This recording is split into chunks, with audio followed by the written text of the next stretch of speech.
Welcome to the J.R. Hendrick Texan Consort, the podcast that deals with the early life of yours truly. And now, reading the story, Jimmy.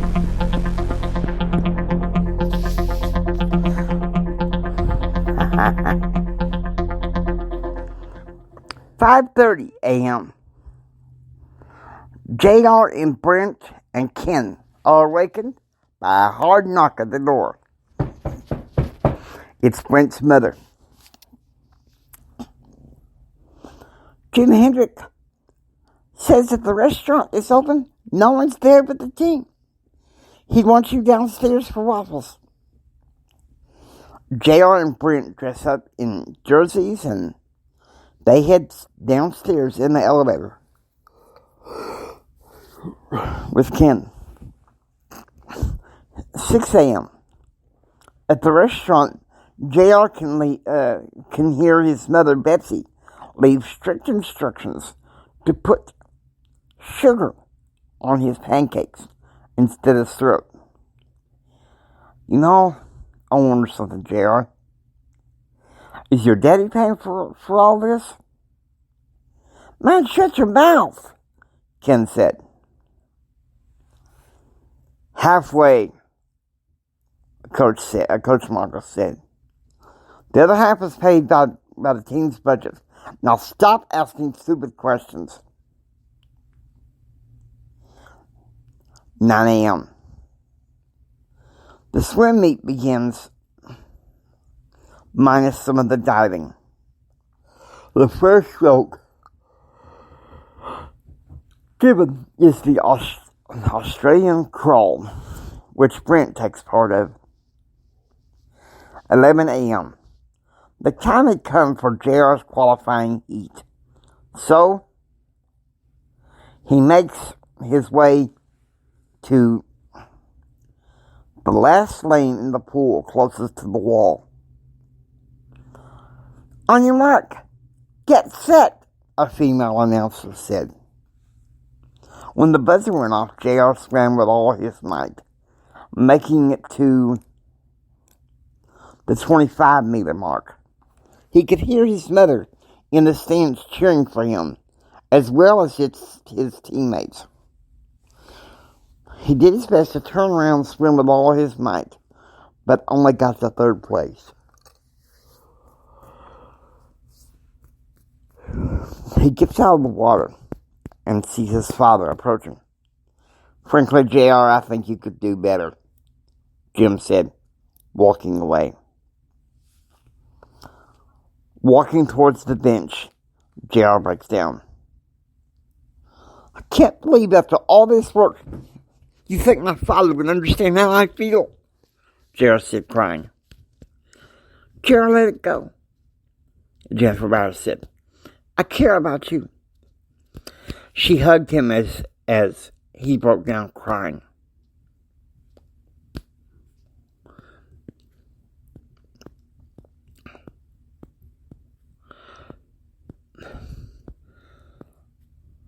"1 p.m.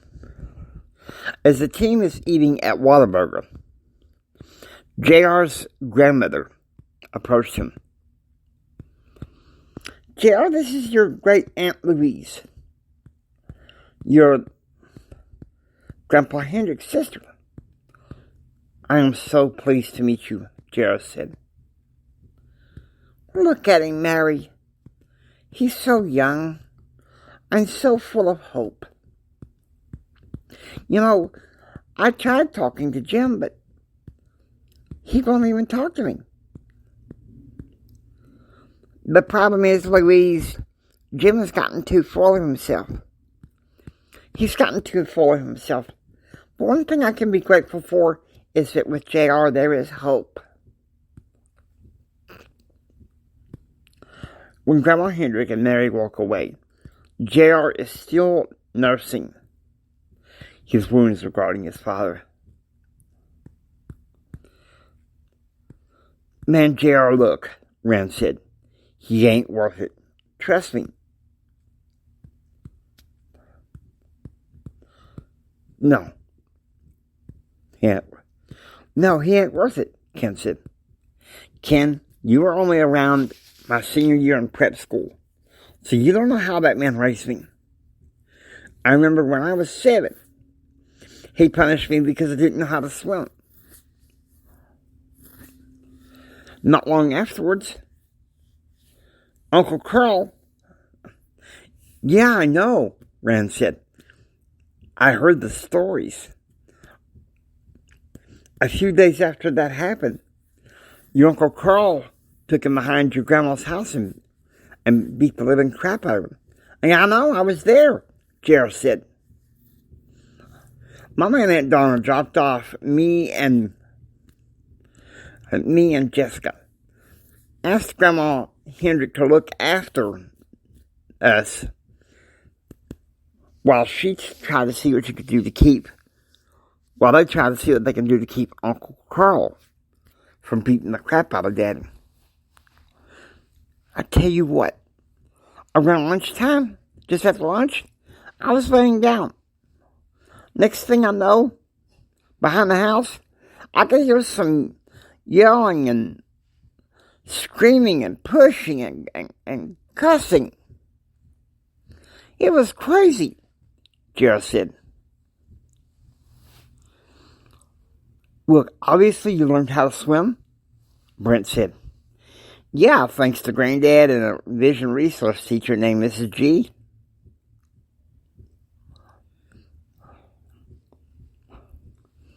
Well, that's something to be grateful for. 2 p.m. The swim team is in a stretch limo on the way back to some honoraries for the winners at Texas Wesleyan University. I don't even know why I'm tagging along, Gerald said. I didn't do anything today. What does it matter? Red said. Man, you gotta forget about your dad. You know, Jay, I'm gonna say this, Dave Smith said. I'm sorry to admit this, but Charlie Nation was right about your dad.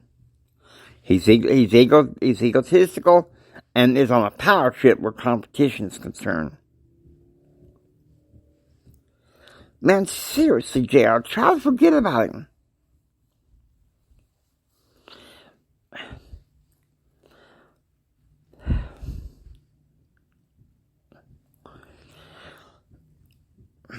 "5:40 p.m. The swim team arrives at the airplane for the team had eaten Nicky Timbow's pizza for lunch.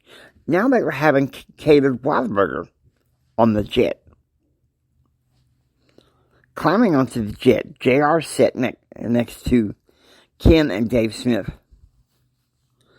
I just can't believe you'd do that to me, JR said. Look, man, forget about your dad, Ken said. Look, we're going straight home. Your grandma's picking us up at the airport. We get back to the condo, we can just hang out. We can just hang out and forget about what happened today. I said, you know, I think that's the best thing for you, JR. You know what type of egocentric your dad is. 6:10 a.m.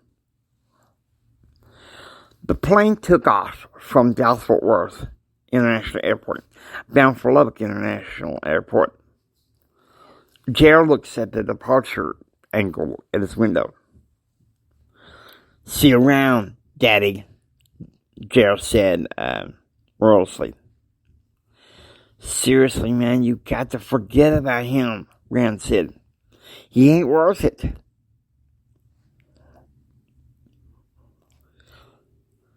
"7 p.m. The swim team arrives back in Lubbock. And true to form, Grandma Swain picks them up and takes them back to the condo. 11 a.m. At 11 a.m., the plane carrying Jim and Betsy arrives back in Washington, D.C. Hope you enjoy the J.R. Hendrick text tonight. If you like what you hear, please subscribe. Become a part of the adventure. It's J.R. Hendrick saying, get ready to enjoy the rest of the story.